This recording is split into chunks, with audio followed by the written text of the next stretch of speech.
Welcome to Kakatiya academy. ఆంధ్రప్రదేశ్లో deputy educational officer ఎగ్జామ్కి ఈ మే నెల 28వ తేదీన ఎగ్జామ్ పెట్టారు. అందులో పాలిటీ రిలేటెడ్ క్వశ్చన్స్ ఒక 3 అడిగారు. నెక్స్ట్ అదేవిధంగా ఏపీ బైఫర్కేషన్ యాక్ట్ మీద కూడా ఒక 3 ప్రశ్నలు అడిగారు. పోలవరం ప్రాజెక్టు సంబంధించి కానీ, అదేవిధంగా ఏపీ టీఎస్ ఉమ్మడి గవర్నర్కి పరిపాలనలో సహాయం చేయడానికి ఎంతమందిని కేంద్ర ప్రభుత్వం నియమిస్తుందని కానీ ఇలా అడిగారు. అయితే పాలిటీలో మనకు అడిగినటువంటి ప్రశ్నలు చాలా ఫండమెంటల్ అయినటువంటి ప్రశ్నలు అడిగారు. ప్రతిసారి ఇలానే ఫండమెంటల్ అయినటువంటి ప్రశ్నలు అడుగుతారా చెప్పలేం. అదే విధంగా మొన్న గ్రూప్ 2 గ్రూప్ 1 అడిగిన విధంగా డిఫికల్ట్ గా అడుగుతారా అనేటువంటిది కూడా మనం చెప్పలేము. ఆ రోజు పరీక్షా పేపర్ తయారు చేసినటువంటి వ్యక్తుల మీద డిపెండ్ అయి ఉంటది. ఓకేనా, ఎప్పుడైనా పేపరు అంత డిఫికల్ట్ గా కానీ అంత సులభంగానే ఉండకూడదు, సాధారణంగా ఉండాలా. సరే చూద్దాం. చాలా సింపుల్ అయినటువంటి ప్రశ్నలు అడిగారు. సో మొదటి రౌండ్ టేబుల్ సమావేశం ఏ సంవత్సరంలో జరిగింది అని అడిగారు. చాలా ఫండమెంటల్ అయినటువంటి ప్రశ్న. 1930, 1931, 1932, 1927 అని అడిగారు. సో మొట్టమొదటి రౌండ్ టేబుల్ సమావేశం 1930 సంవత్సరంలో జరిగింది, 1930లో జరిగింది. రెండవ రౌండ్ టేబుల్ సమావేశం 1931లో జరిగింది. మూడవ రౌండ్ టేబుల్ సమావేశం 1932లో జరిగింది. ఇక్కడ 1927 అనేటువంటిది భారతదేశంలో బ్రిటిష్ వాళ్ళు 1919వ సంవత్సరంలో మాంటేగ్ చేమ్స్ఫోర్డ్ సంస్కరణలు తీసుకొచ్చారు.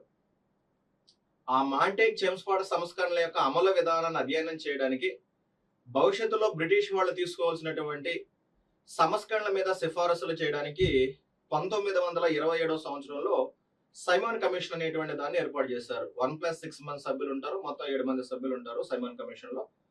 సో 1927లో ఏర్పాటు చేస్తే 1928లో అది భారతదేశాన్ని సందర్శిస్తుంది, 2 సార్లు సందర్శిస్తుంది. 1929లో నివేదిక ఇచ్చింది. 1930లో దాన్ని పబ్లిష్ చేశారు బ్రిటిష్ గవర్నమెంట్, సైమన్ కమిషన్ ఇచ్చినటువంటి రిపోర్ట్.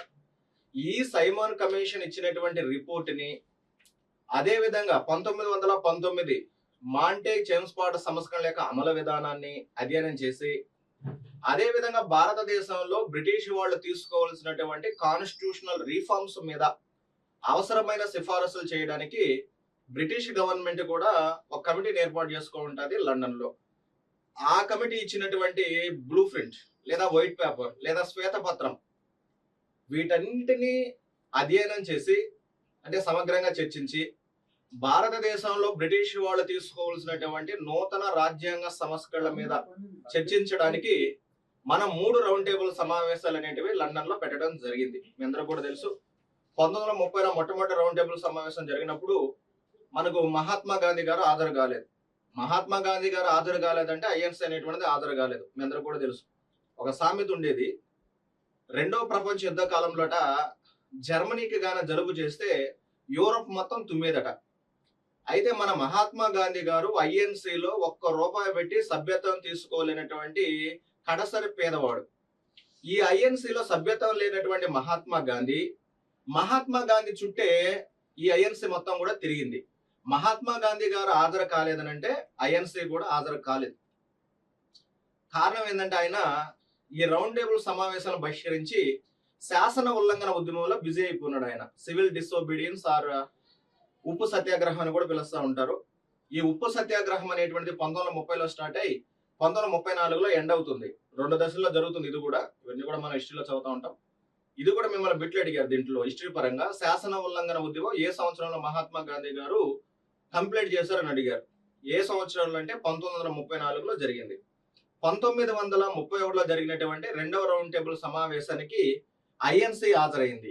ఐఎన్సీ హాజరైందనంటే మహాత్మా గాంధీ గారు కూడా హాజరయ్యారు. మిమ్మల్ని తరచుగా ఒక బిట్ అడుగుతున్నారు, మహాత్మా గాంధీతో పాటు హాజరైనటువంటి మహిళ ఎవరని అడుగుతున్నారు. గుర్తుపెట్టుకోండి, మహాత్మా గాంధీ గారు ఎప్పుడు కూడా ఒంటరిగా పోలేడు. ఆయనతో కూడా ఎవరన్నా తోడు ఉండాలా, అది కూడా లేడీస్ ఉండాలా, వాకింగ్ స్టిక్స్ ఉండాలి ఆయనకి. సో 2వ రౌండ్ టేబుల్ సమావేశానికి వెళ్ళినటువంటి మహిళ సరోజిని నాయుడు గారు. ఏమే మనకు ఉత్తరప్రదేశ్ రాష్ట్రానికి మహిళా గవర్నర్, భారతదేశంలో మొట్టమొదటి మహిళా గవర్నర్ కూడా ఈమె. ఓకేనా.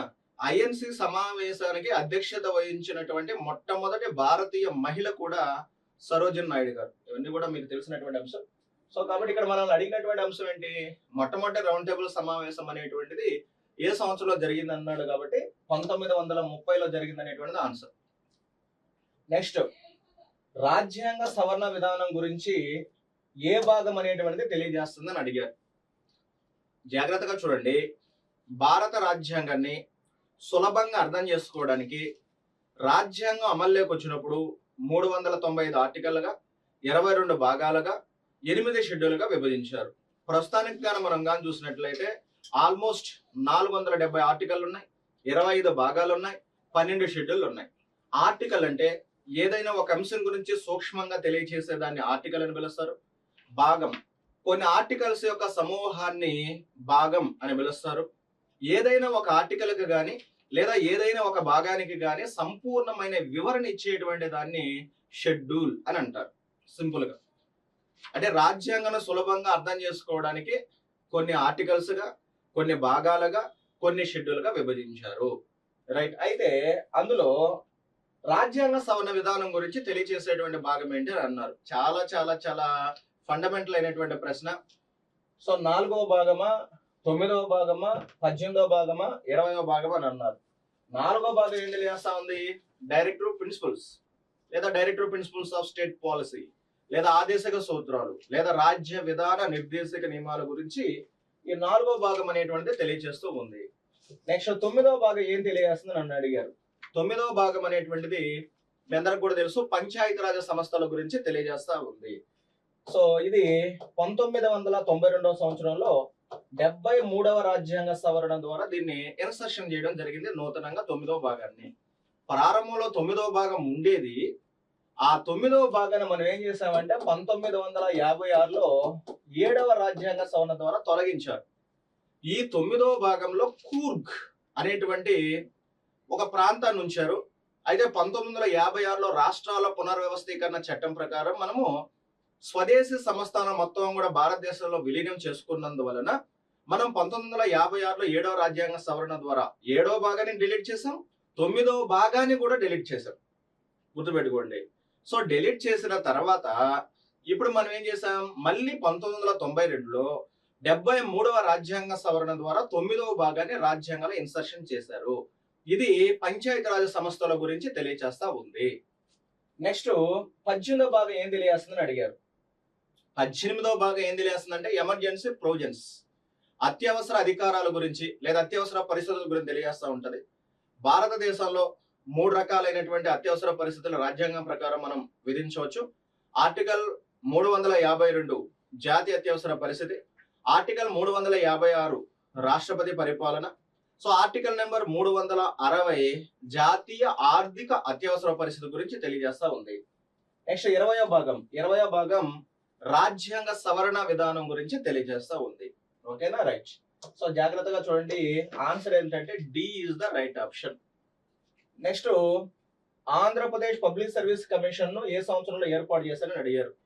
జాగ్రత్తగా మీరు చూడండి, ఇదే ప్రశ్న గతంలో 2013 సంవత్సరంలో 2013 కాదు 2018 సంవత్సరంలో ఆంధ్రప్రదేశ్ లో assistant tribal welfare officer, assistant BC welfare officer, assistant tribal welfare officer అని చెప్పి ఒకే ఎగ్జామ్ పెడతారు ఈ మూడిటికి. దాంట్లో ఈ బిట్ యథావిధిగా అడిగారు. ఆంధ్రప్రదేశ్ పబ్లిక్ సర్వీస్ కమిషన్ ని ఏ సంవత్సరం ఏర్పాటు చేస్తారని ఆ ఎగ్జామ్ అడిగారు. దాని నుంచి కాపీ చేసి దీంట్లో పెట్టినట్టు ఉన్నారు. బిట్టు కూడా మారలే, సంవత్సరాలు కూడా మారలే, వాళ్ళు ఇచ్చినటువంటి ఆప్షన్లు కూడా మారలే. సో ఆన్సర్ ఏంటంటే ఆంధ్రప్రదేశ్ ఎప్పుడు ఏర్పాటైంది మనకు 1956 నవంబర్ 1 కదా. అదే రోజు ఆంధ్రప్రదేశ్ పబ్లిక్ సర్వీస్ కమిషన్ అనేటువంటి దాన్ని ఏర్పాటు చేశారు. సో 1956 అనేటువంటిది రైట్ ఆప్షన్. ఓకేనా, రైట్. మీ అందరూ కూడా తెలిసినటువంటి అంశమే. So thank you very much. చాలా ఫండమెంటల్ అయినటువంటి ప్రశ్నలు అడిగారు. మీరంతా కూడా ప్రీవియస్ పేపర్స్ లో అడిగినటువంటి బిట్స్ ని మస్ట్ అండ్ షుడ్ గా ప్రాక్టీస్ చేయండి. ఓకేనా, ట్రెండ్ మారింది, ట్రెండ్ మారదు, ఏది మారదు. మారాల్సిందే మన బ్రెయిన్ ఆలోచించే విధానం మారాలి. నీ దగ్గర సబ్జెక్ట్ గాన బలంగా గాని ఉంటే పేపర్ ఎలా వచ్చినా మనం ఆన్సర్ చేయగలం. మనం బాగా సబ్జెక్ట్ తెలుసుకొని 100 బిట్లు 10 బిట్లు పెట్టా మనమే సక్సెస్ అవుతాం, మనమే స్టేట్ ర్యాంక్ సాధిస్తాం. ట్రెండ్ మారింది అని చెప్పేసి చీమల పుట్టులో పోయి కానీ మనం చేతులు పెట్టామంటే చీమలు కుడతాయి కానీ చీమలేమో ముద్దు పెట్టుకో. ఈ అంశం అట్లా దృష్టిలో పెట్టుకొని బాగా చదవండి, ప్రాక్టీస్ మంచిగా చేయి. Thank you very much.